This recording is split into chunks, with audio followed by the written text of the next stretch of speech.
நட்புகளுக்கு மாணவ செல்வங்களுக்கு வணக்கம். இன்றைக்கி நம்ம பார்க்க போகிறது பேசிக் கிராமரில் ஸ்போக்கன் இங்கிலீஷ் பார்த்துட்ருக்கோம். அதில் போன காணொலியில் நம்ம ஃபண்டமெண்டல் வேர்ட்ஸ் பார்த்தோம். இன்றைக்கி நம்ம ஃபண்டமெண்டல் வேர்ட்ஸில் சென்டென்ஸ் ஃபார்மேஷன் எப்படி பண்ணுறதுன்னு பார்க்கலாம். இப்போ ஆம் அப்படி எடுத்துக்கிட்டிங்கன்னா I am a graduate, I am a teacher அப்படின்னு எழுதலாம். ஈஸ் எடுத்துக்கிட்டிங்கன்னா he is my cousin, he is a manager அப்படின்னு எழுதலாம். வாஸ் பார்த்திங்கன்னா it was happen, she was a clerk அப்படின்னு எழுதலாம். இங்கே CLERK தான் ஏ போட்டுட்டு அடிச்சிருக்காங்க பார்த்துங்க. ஆர் பார்த்திங்கன்னா we are travelling, there are flowers அப்படின்னு எழுதலாம். அடுத்து வேர் எடுத்துட்டிங்கன்னா தே வேர் லீவிங், தேர் வேர் ஃப்ரூட்ஸ் அப்படின்னு எழுதலாம்.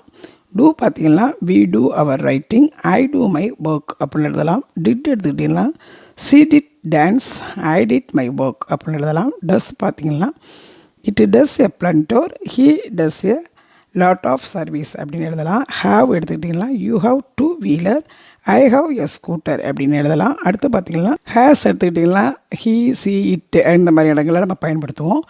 It has a knot, he has a car அப்படின்னு எழுதலாம். ஹேட் பாருங்கள், they had come, he had once a van அப்படின்னு எழுதலாம். Will, she will come here, I will take this அப்படின்னு எழுதலாம். வுட் பார்த்திங்கன்னா வுட் யூ நீட் திஸ் அப்படின்னு ஒரு கேள்வி கேட்குறது, வுட் யூ நீட் திஸ்.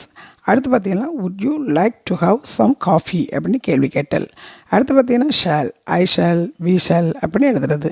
இப்போ பாருங்கள், வி ஷால் இன்வைட் யூ அப்படின்னு எழுதலாம். I shall come to your house அப்படின்னு நம்ம எழுதலாம். அடுத்து ஷுட்டு பார்த்திங்கன்னா he should obey you, you should come to my house அப்படின்னு எழுதலாம். அடுத்து பார்த்திங்கன்னா can, he can't ask me அப்படின்னு நம்ம எழுதலாம். I can do this work அப்படின்னு நம்ம எழுதலாம். குட்டு பார்த்திங்கன்னா could you give your mobile அப்படின்னு கேள்வி கேட்டல், உன்னோட மொபைல் தர்றியா அப்படின்னு. Could you write a program அப்படின்னு எழுதலாம்.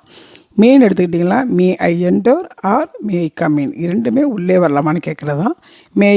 மே ஐ என்டர்னு கேட்கலாம், அல்லது மே ஐ கம் இன் அப்படின்னு கேட்கலாம். அடுத்து பார்த்திங்கன்னா மைட்டு, இட் மைட் ரெயின். அடுத்து பாருங்கள், might I use your phone அப்படின்னு எழுதலாம்.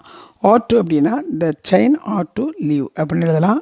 You are to leave now அப்படின்னு எழுதலாம். டேர், அதாவது DARE, இந்த ஆறு சேர்த்து இருக்கிறதுனால புரியுமான்னு பார்த்துங்க. DARE, she dare not to speak, அல்லது ஹவு டேர் யூ ஆர் அப்படின்னு ரெண்டு சென்டென்ஸ் எழுதலாம். அடுத்து பாருங்கள், நீடு, வி நீட் 100 rupees, அல்லது ஹீ நீட்ஸ் மை ஹெல்ப். இப்படி தான் நம்ம சிம்பிள் சென்டென்ஸ் ஃபார்மேஷன் பண்ணுறது.